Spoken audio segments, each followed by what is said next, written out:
जय श्री राम दोस्तों। रामायण की परंपरागत राम और रावण का दामाद ससुर वाला कोई संबंध नहीं बताया गया है। सीता लक्ष्मण की बहन नहीं बल्कि राम की पत्नी है, इसलिए लक्ष्मण उन्हें भाभी कहते हैं। दोस्तों, कभी कभी लोक कथाओं, सोशल मीडिया या वे काल्पनिक कल्पनाओं में ऐसे सवाल उठाए जाते हैं कि अगर ऐसा होता तो क्या होता। उसी आधार पर मैं आपको एक कल्पनात्मक कहानी सुना रहा हूँ, जिसमें यही प्रश्न कहानी के रूप में समझाया गया है। दोस्तों, बहुत समय पहले की बात है। यह उस काल की कथा है जब धरती पर धर्म और अधर्म के बीच संघर्ष चल रहा था। उस युग में दो महान शक्तियाँ थी। एक ओर अयोध्या के राजकुमार राम और दूसरी ओर लंका का सम्राट रावण। लेकिन इस कथा में एक ऐसा रहस्य छिपा है जिसे बहुत कम लोग जानते हैं। मिथिला के राजा जनक के यहाँ एक अद्भुत घटना हुई थी।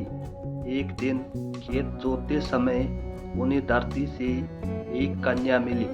वह थी सीता। राजा जनक ने उन्हें अपनी पुत्री के रूप में पाला, लेकिन उसी समय एक और रहस्य था। कहा जाता है कि उस समय अयोध्या में राजा दशरथ के यहाँ 4 पुत्र जन्मे, राम, भरत, लक्ष्मण और शत्रुघ्न। इन चारों भाइयों में सबसे अधिक प्रेम राम और लक्ष्मण के बीच था। लक्ष्मण अपने बड़े भाई राम की सेवा को ही अपना जीवन मानते थे। कुछ लोक कथाओं में यह कहा जाता है कि सीता और लक्ष्मण के बीच भाई बहन जैसा पवित्र संबंध था। जब राम का विवाह सीता से हुआ, तब लक्ष्मण ने सीता को केवल भाभी ही नहीं बल्कि मां सम्मान माना, इसलिए वह उन्हें भाभी माँ कहकर सम्मान देते थे।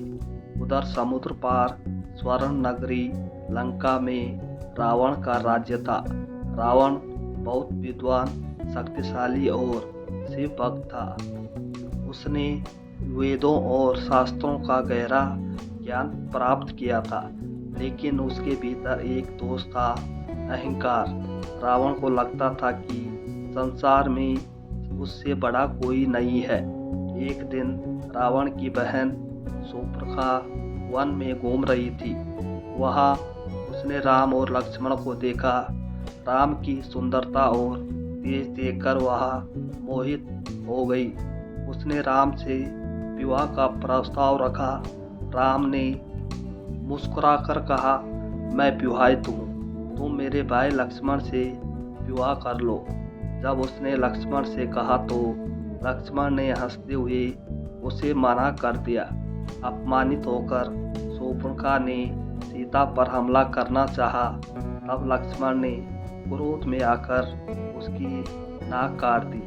जब शूर्पणखा रोती हुई लंका पहुंची और उसने अपनी कहानी रावण को सुनाई, तब रावण क्रोध से भर उठा। उसने कहा, जिसने मेरी बहन का अपमान किया है उसे मैं दंड दूंगा। लेकिन उसके मन में एक और भावना भी जागी।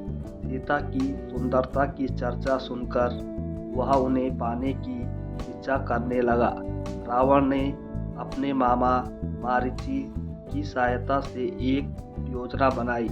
मारीच ने स्वर्ण मृग का रूप धारण किया और राम के आश्रम के पास आकर घूमने लगा। सीता ने वह मृग देखा और राम से कहा, नाथ, यह स्वर्ण मृग कितना सुंदर है, इसे पकड़कर लाइए। राम उसे पकड़ने जंगल में चले गए। कुछ समय बाद राम की आवाज़ जैसी पुकार सुनाई दी। सीता घबरा गई और लक्ष्मण से राम की सहायता करने को कहा। लक्ष्मण जानते थे कि राम को कोई संकट नहीं हो सकता, लेकिन सीता के आग्रह पर वह जाने लगे। जाने से पहले उन्होंने एक रेखा खींची, लक्ष्मण रेखा। उन्होंने कहा, भाभी आप इस रेखा को पार मत कीजिए। राम और लक्ष्मण के जाने के बाद रावण साधु का वेश बनाकर आया। उसने भीख मांगी। सीता ने जब रेखा पार करके उसे भोजन देने की कोशिश की, तब रावण ने अपना असली रूप दिखाया और उन्हें अपने रथ में बैठाकर लंका ले गया।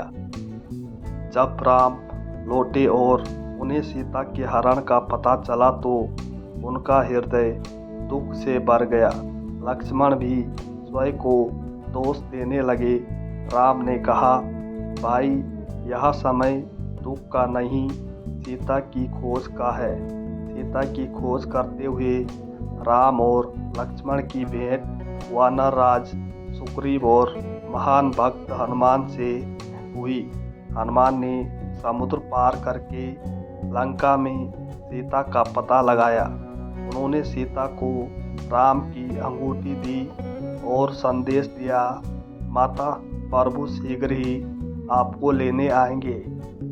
इसके बाद राम की सेना ने समुद्र पर पुल बनाया और लंका पर आक्रमण किया। भयंकर युद्ध हुआ। रावण की सेना बहुत शक्तिशाली थी, लेकिन राम की सेना धर्म के लिए लड़ रही थी।